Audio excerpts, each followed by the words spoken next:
Hi guys. ഞാനിപ്പോൾ ഉള്ളത് രണ്ടംബൂർ ഫോർട്ടിലാണ്. രാജസ്ഥാൻ സവായ് മാധോപൂർ ഡിസ്ട്രിക്റ്റിലുള്ള രണ്ടംബൂർ ഫോർട്ടിലേക്കാണ്. ഞാൻ കുറച്ച് ഫോട്ടോകളൊക്കെ പോയിട്ടുണ്ടെങ്കിലും ഒരുപാട് ഡിഫറെൻ്റ് ആയിട്ട് തോന്നിയ ഒരു കാര്യം ഈ ഫോർട്ടിൽ നിന്ന് കണ്ടു. മേ ബി ഇതേ പാറ്റേൺ ഡിഫറെൻറ്റ് കാര്യങ്ങളിൽ പല ഫോർട്ടിലും കാണുമായിരിക്കാം. But it is attracted me a ലോട്ട്.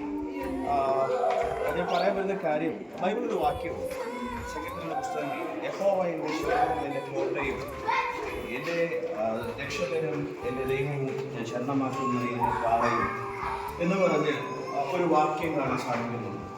അതിനകത്ത് കോട്ട, ദൈവത്തിൻ്റെ കോട്ട എന്നൊരു വാചകമുണ്ട്. ഇപ്പോൾ ഞാൻ നിൽക്കുന്ന ഈ കോട്ടയ്ക്ക് ഒരുപാട് പ്രത്യേകതയുണ്ട്. വലിയൊരു സ്ട്രോങ് ഹോൾഡായിരുന്നു ഈ കോട്ട. ഇതിനകത്ത് നമ്മൾ പോയി കുറേ കാണുന്ന ഈ സ്ഥലമാണ്. ഇവിടെ ആയിരുന്നു ശരിക്കും രാജാവിൻ്റെ രാജ്ഞിമാരെയും മറ്റുള്ള സ്ത്രീജനങ്ങളെ താമസിപ്പിച്ചിരുന്നത്. യുദ്ധം വരുമ്പോൾ ഭയങ്കര സേഫ്റ്റി ആയിരുന്നു. അത്രയും സേഫ്റ്റി വരാനൊരു പ്രത്യേക കാരണം ഈ നിൽക്കുന്ന ഈ വാതിൽ ആക്ച്വലി മണ്ണ് കൊണ്ടാണ്. യുദ്ധസമയം അല്ലെങ്കിൽ ഇങ്ങനെയുള്ള യുദ്ധങ്ങൾ നേരിടുമ്പോൾ മറ്റു രാജാക്കന്മാർ വരുമ്പോൾ ഈ വാതിൽ മണ്ണ് കൊണ്ട് അടച്ചതിന് ശേഷം ഈ കാണുന്ന വാതിൽ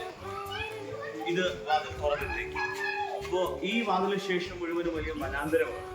ഒരു എതിർ രാജ്യക്കാരെ താഴെ നിന്ന് കയറി വരുമ്പോൾ പെട്ടെന്ന് ഈ വാതിലിൽ കാണാൻ കഴിയത്തില്ല. അവർക്ക് ഈ തുറന്നു കിടക്കുന്ന വാതിൽ മാത്രമായിരിക്കും അവർ കാണുന്നത്. അങ്ങനെ നേരെ കാട്ടിലേക്ക് അവർ പോവുകയും വഴിതെറ്റി അവരുടെ ലക്ഷ്യം തെറ്റിപ്പോവുകയും അവരുടെ ജീവിതം അതോടെ തന്നെ അസ്തമിക്കത്തക്ക രീതിയിലുള്ള കാര്യങ്ങൾ സംഭവിക്കും.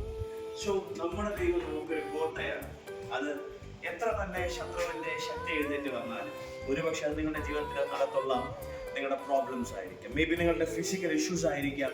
എന്ത് തന്നെ ആയാലും ദൈവം നിങ്ങൾക്കൊരു കോട്ടയാണ്. നിങ്ങളുടെ വിഷയങ്ങൾ നിങ്ങളെ തകർത്ത് കളയാതെ, നിങ്ങളെ നശിപ്പിച്ച് കളയാതെ എഴുന്നേറ്റ് വരുന്ന ഏതൊരു വിഷയത്തിൽ നിന്നും നിങ്ങളെ സംരക്ഷിക്കാൻ ഇതുപോലെ വലിയൊരു മറ തീർത്ത് നിങ്ങളെ കാക്കുവാൻ, കരുതുവാൻ എൻ്റെ ദൈവത്തിന് കഴിയും. സോ ആ ദൈവത്തിൽ ആശ്രയിക്കുക. God bless you. ദൈവം നിങ്ങളെ സഹായിക്കട്ടെ.